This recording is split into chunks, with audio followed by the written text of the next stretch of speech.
لله رب العالمين الرحمن الرحيم مالك يوم الدين أشهد أن لا إله إلا الله وحده لا شريك له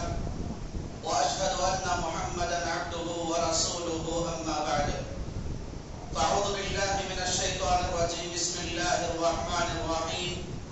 فسبح بحمد ربك وكن من الساجدين واعبد ربك حتى يأتيك اليقين. قابل احترام صدر اجلاس مشفق و مربی فضیلت الشیخ محمد ادریس حفظہ اللہ، استاذ محترم ابو حمدان اشرف فیضی حفظہ اللہ، اور دیگر معزز ذیوقار علماء کرام، نوجوان دوستو، پردہ نشین خواتین اسلام، اللہ تبارک و تعالیٰ کا بے پناہ شکر احسان ہے کہ اس نے آج ہم تمام لوگوں کو پھر سے ایک مرتبہ، جو کہ چند دن پہلے مدٹا ماگی کی اس مسجد کی اوپننگ اور افتتاحی پروگرام چلا، تو اسی کے تقریباً 6 ماہ کے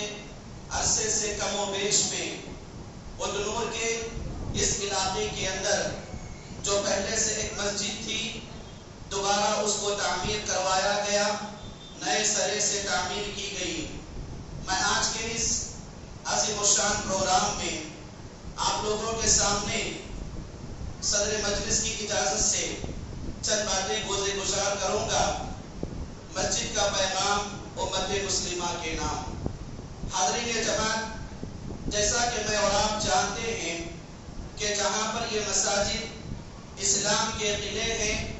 تعلیم کے مرکز ہیں، اور اسلامی زندگی کے گزارنے کے لیے اپنی دنیاوی زندگی کے اندر بے پناہ تعلیمات کو آغاز کرواتے ہیں، تو وہیں پر یہ مساجد امت مسلمہ کو یہ پیغام دیتی ہیں کہ انسان اپنی دنیاوی زندگی کے اندر جن مقاصد کو لے کر پیدا کیا گیا ہے، ان میں سے سب سے بڑا پیغام مسجد کی طرف سے ملتا ہے کہ آدمی اپنی دنیاوی زندگی کے اندر عبادات کے طور طریقے کو جان لے، کیونکہ مساجد عبادت گاہ ہیں، عبادت قلعے ہیں، اللہ سے اپنے تعلقات کو مضبوط کرنے کے ذریعے ہیں، انسان کو اللہ تبارک و تعالیٰ سے مکمل طور پر جوڑنے کے قلعے ہیں، اور انہی عبادات کے ذریعے آدمی اپنی دنیاوی زندگی کے اندر اپنی ایمانی قوت کو پیدا کر سکتا ہے اور ایمانی بلبلوں کو اپنے اندر جوش میں لا سکتا ہے، ورنہ اپنی دنیاوی زندگی کے اندر وہ قوم اپنے آپ کو عبادات سے دور کر لیتی ہے، اللہ تبارک و تعالیٰ کی فتح مندی اور اس کی نصرت کبھی بھی انسانی زندگی کے اندر شامل حال نہیں ہوتی۔ اسی لیے یہ مسجد کا پہلا پیغام ہے کہ اپنی دنیاوی زندگی کے اندر عبادات کے میدان میں آگے بڑھیں اور عبادات سے اپنے آپ کو جوڑے رکھیں، اور عبادت کریں تو خشوع و خضوع کی بنیاد پر کریں، اخلاص کی بنیاد پر کریں، للہیت کی بنیاد پر کریں، اور اپنی عبادات کے اندر ریاکاری کو، دکھاوے کو، غرور و گھمنڈ کو، شہریت یافتہ چیزوں کو اپنی دنیاوی زندگی کے اندر کبھی نہ لائیں۔ امت مسلمہ پہ مساجد یہ دوسرا پیغام دیتی ہیں کہ امت مسلمہ اپنی دنیاوی زندگی کے اندر جہاں پر ہمارا کلمہ، اذان کے کلمات، اقامت کے کلمات، نماز، یہ تمام کی تمام چیزیں جہاں پر مجھے اور آپ کو اتحاد کی طرف دعوت دیتی ہیں، انہی مساجد کے ذریعے یہ پیغام دیا جاتا ہے کہ امت مسلمہ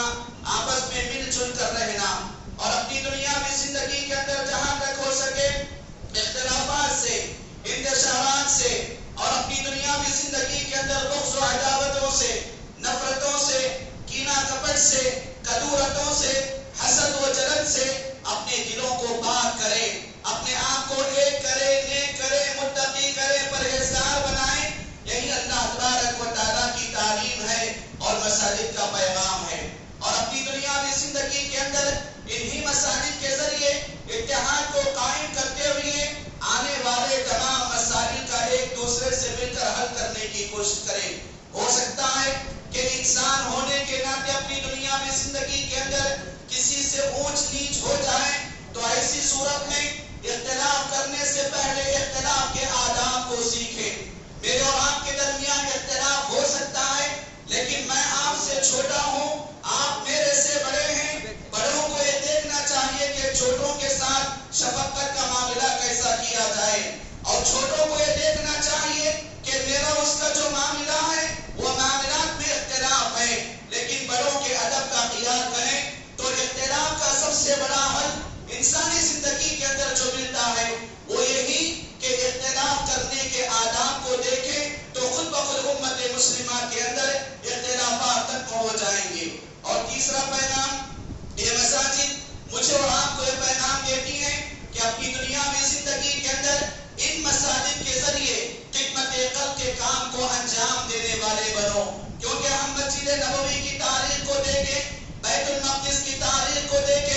اسلام کی اس سرزمین کے اندر جہاں کہیں بھی مساجد کو آباد کیا گیا ہے، تاریخ الانبیاء کو دیکھیں، انبیاء علیہم السلام کی سیرت کو دیکھیں تو باقاعدہ انہی مساجد کے ذریعے خدمت خلق کا کام انجام دیا گیا ہے، اور مساجد کے ذریعے باقاعدہ غریبوں کا خیال رکھیں، مسکینوں کا خیال رکھیں، محتاجوں کا خیال کریں، بیواؤں کا خیال کریں، ضرورت مندوں کی ضرورت کو پوری کرنے والے بنے، مسافر خانوں کو اپنی دنیاوی زندگی کے انجام دے۔ یہی مساجد کا پیغام ہے۔ مساجد کے پیغام میں سے ایک پیغام مجھے اور آپ کو ملتا ہے، وہ یہ ہے کہ مساجد جہاں پر میرے اور آپ کی زندگی کے اندر عبادت کے لیے جگہ ہے، وہیں پر یہ مساجد تعلیم گاہ ہے۔ اپنی دنیاوی زندگی کے اندر ان مساجد کے لیے تعلیم کو انجام دو، تعلیم بالغان، صبح و شام کے لیے مکاتب کا انتظام کریں، اور اپنی دنیاوی زندگی کے اندر جو بچے یہاں پر پڑھ کر نکلیں گے، جیسا کہ بیشتر مقررین نے بتایا کہ اپنی دنیاوی زندگی کے اندر اپنی نسل کو دین کی بیزاری سے دور دلوانا چاہتے ہو تو مکمل طور پر اپنے آپ کو، اپنے بچوں کو ایسا تیار کرو کہ ان کے اندر دین بیزاری کا خاتمہ ہو جائے، دین سے دور بھاگنے کے پورے انجام چیزوں کو اپنے آپ کو بچایا جا سکے، اور اپنی دنیاوی زندگی کے اندر ان مساجد کے ذریعے تعلیم کو اتنا عام کیجئے کہ امت مسلمہ کے اندر تعلیم کی شرح مکمل طور پر آگے بڑھا دیا جائے گا۔ اسی لیے ضرورت ہے اس مقام کے اندر کہ مساجد کو تعلیم گاہ بنایا جائے۔ ایک اور پیغام امت مسلمہ کے لیے مساجد کے ذریعے ملتا ہے، وہ ہے کہ اپنی دنیاوی زندگی کے اندر اپنے آپ کو اللہ کے حوالے کرنے والے بنے۔ اسی موقع پر اللہ تعالیٰ کی فتح مندی انسان کو اس کی دنیاوی زندگی کے اندر عام ہوتی ہے۔ ایک اور پیغام یہ بھی ہے کہ مساجد کے ذریعے دعوت اللہ کے کام کو انجام دینے والے بنے، کیونکہ آج اسلام کی دعوت، اسلام کے پیغامات، اسلام کی تعلیمات، اسلام کی مکمل چیزیں میں اور آپ ہی جانتے ہیں۔ ان تمام چیزوں کو میں اور آپ غیر مسلمین کے درمیان نہیں پہنچایا، اسی لیے آج اپنی دنیاوی زندگی کے اندر اسلام ایک مضبوط ہونے کے خاطر مکمل طور پر مسلمان کمزور ہوتے جا رہے ہیں۔ اسی لیے آج ضرورت اس بات کی ہے کہ امت مسلمہ اپنی دنیاوی زندگی کے اندر ان مساجد کے ذریعے دعوت کے کام کو آگے بڑھائیں، اللہ کے دین کی دعوت دیں، اور اللہ کے دین کی دعوت کے لیے سب سے آسان طریقہ مساجد کے اندر اپنے ساتھ جمعہ کے موقع پر غیر مسلمین کو لائیے، کیونکہ جمعہ کا موقع ایک ایسا دعوتی موقع ہے کہ خطیب باقاعدہ تیاری کر کے، بہت ساری کتابوں کی تیاری کر کے مختصر وقت میں آپ کے سامنے ایک مواد، ایک دین کی باتوں کو پیش کرتے ہیں۔ تو ایسی صورت میں لائیے غیر مسلمین کو، اور جمعہ کے خطبات کے ذریعے دعوتی کام کو انجام دے، اور اپنی دنیاوی زندگی کے اندر انہی مساجد کے اندر بے شمار طریقے ایسے ہیں کہ اپنی دنیاوی زندگی کے اندر مکمل طور پر دعوت کے کام کو انجام دیتے ہیں۔ بات کو دور نہ دیتے ہوئے آپ تمام لوگوں سے یہی پیغام دینا چاہوں گا مساجد کے پیغام کے ذریعے کہ اپنی دنیاوی زندگی کے اندر مساجد کے ذریعے جو پیغامات قرآن و حدیث کی روشنی میں، آثار سلف کی روشنی میں، اقوال سلف کی روشنی میں مجھے اور آپ کو ملتی ہیں، ان تمام چیزوں پر عمل کرنے والے بنے، اور اپنی دنیاوی زندگی کے اندر مساجد کو آباد کرنے والے بنے، مساجد کو اپنی دنیاوی زندگی کے اندر تعلقات کو مضبوط کرنے والے بنے۔ آخر اللہ تبارک و تعالیٰ سے دعا ہے، اللہ تبارک و تعالیٰ مجھے اور آپ کو مساجد کے ذریعے ملنے والے پیغامات پر عمل کرنے کی توفیق نصیب عطا فرما، مساجد کے آداب پر ہمیں عمل کرنے کی توفیق نصیب عطا فرما، اور اپنی دنیاوی زندگی کے اندر